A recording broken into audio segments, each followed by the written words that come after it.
cool. So go ahead, just introduce yourself, tell me where you work, and just like give me a general intro. Okay, yeah. I'm Colby. I work for Vivint. I've been at Vivint for 10 years. This is year 10. I opened the Atlanta recruiting office and the Denver recruiting office. Nice, that's perfect. So tell me a little bit about like what your goals were with social media and recruiting, like what you were hoping to have, but some of the struggles that you were having, and what was your situation before working with us?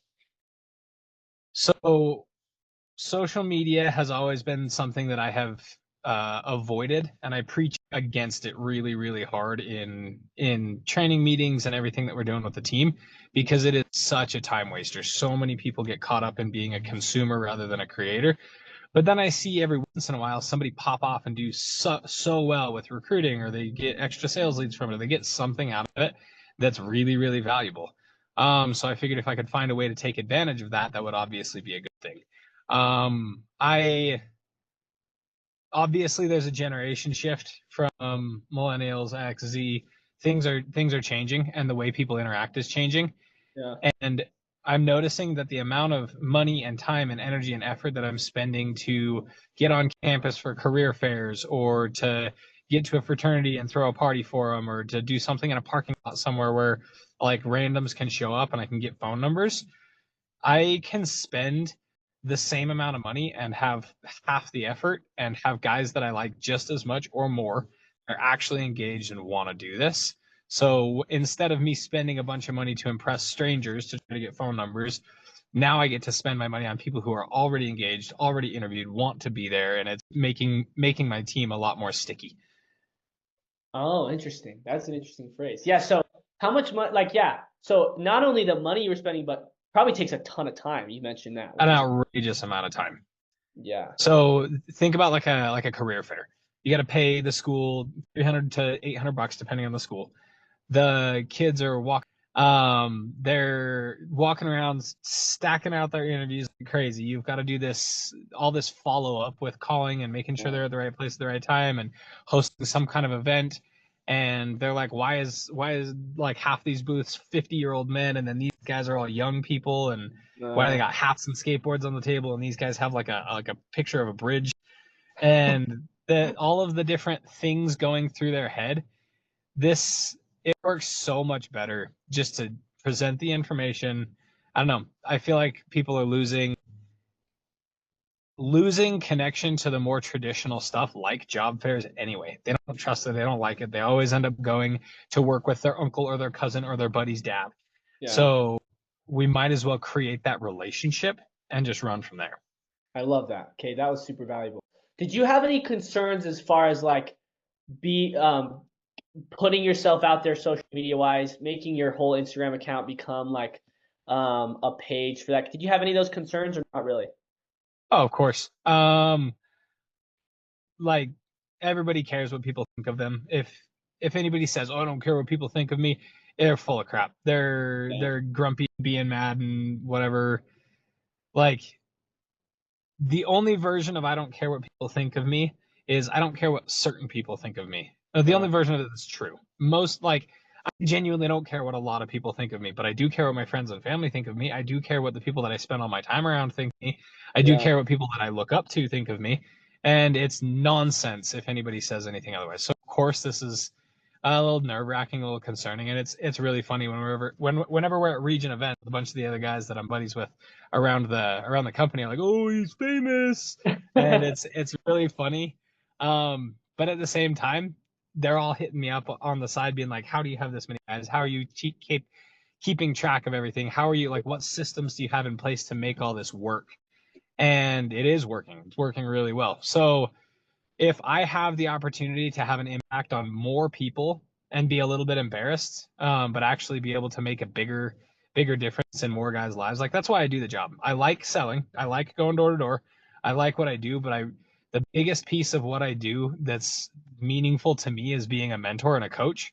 And if I can get in front of more qualified guys who want it more out of their life and are are willing to take the advice and run with it, like why would I not take the Yeah, chance to do that? it's a total no-brainer. That's fire. Okay, so Then once you started the service, what were the results that you saw as far as like the content? How did you feel about the content? And then obviously the recruits. So I'm a genuine believer in done is better than perfect. I looked at every single thing that got produced and I thought, oh, don't love it. It's not perfect, but Yeah. go ahead. And all of the responses from friends and family and guys that I worked with are like, this is so cool. This is so Yeah. gas. And I'm looking at it being like, really? Like, it's not, but I'm not a social media person. I was really judgmental of it because I'm like, I look gross in that video, or Yeah. I don't Yeah. like the way my voice sounds, or I don't like whatever. So hiring it out and having somebody else do it to me has been super valuable because Nice. every time I've ever tried to do anything with social media, I have overthought it, overproduced it, overdone everything, and it doesn't get the results anyway because it's not necessarily what other people want to see, it's what I want to see, which Yeah. doesn't. Let's talk about like how many guys you were expecting to recruit, and then how many guys you ended up recruiting, and like if they were high quality or not. How just tell me how like the guys that came through were. Oh geez. If I were to push a little harder and like really, really want people and be like, okay, I'm willing to settle a little bit, I could have 120 guys signed right now. Oh, That yeah. like from this, just rookies. If I have been getting pickier and pickier and pickier, like I'm hopping on the phone with somebody. If I'm not impressed in the next 3 to 5 minutes, I'm like, okay, cool. Well, expect a call. I'm like, I Yeah. got something I got to get doing. I'm cutting it fast. Um, so if I'm not being picky and I'm saying anybody who's intelligent enough to learn a pitch, I'm going to hire them. I probably have 120 rookies. If because I've been a little bit more picky, I've got about 60 that I'm like, okay, I actually like one thing I train my guys on is if you don't want to take a phone call from this person at 1 in the morning, or if you wouldn't be willing to go on one-on-one road trip with them across the entire country, don't hire the guy because you're not going to give them the effort they deserve anyway. So being that picky, I have about 60 rookies that I'm working with right now, and we'll probably end up losing a couple of them just for their girlfriend gets in their head or whatever other things come up just like normal. Um, and then if I get hyper picky and I'm like, these guys are the cream of the crop, the best, I expect them to go out and blow it up like rookie of the year status. There's probably 20 guys on the team that I'm like, these guys are actually, I don't have to contact them every day. And I know they're studying. I know they're working on it. I know they're getting stuff done. And I know they're hungry. I could not call them at all. And they would show up Friday morning to come to training and go knock doors to get ready for the weekend. They're busy with class. They're busy with sports. They're busy with whatever they're doing, but they will be there regardless of whether or not I contact them. And if they're That's not going to be, they'll let me know a day and a half in advance. that is So wow. short answer to your question, results have been more than expected, more than guaranteed, more than expected. Honestly, a little overwhelming. Like there's so many people that I'm cutting more than I'm keeping.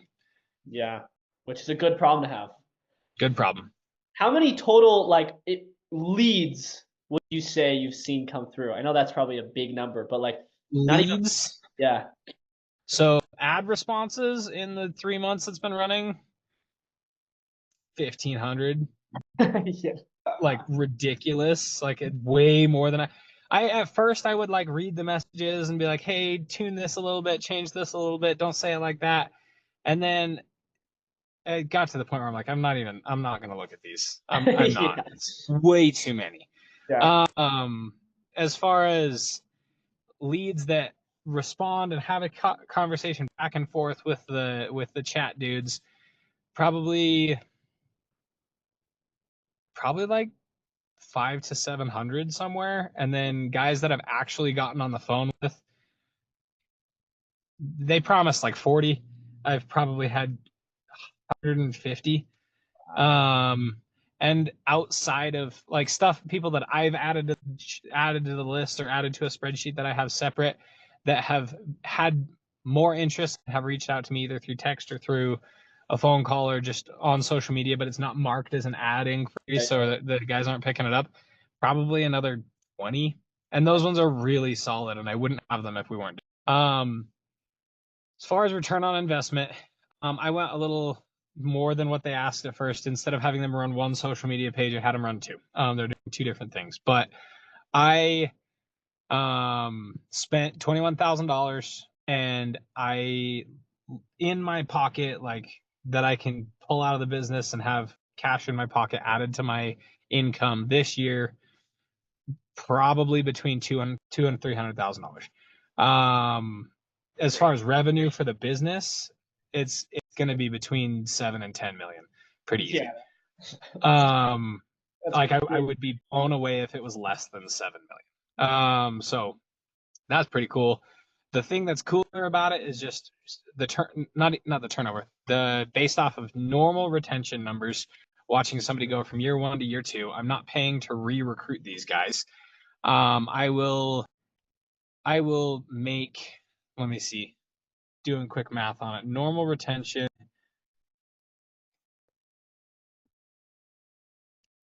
just company averages. My averages are a little bit better than this, but company averages, Yeah. and then times.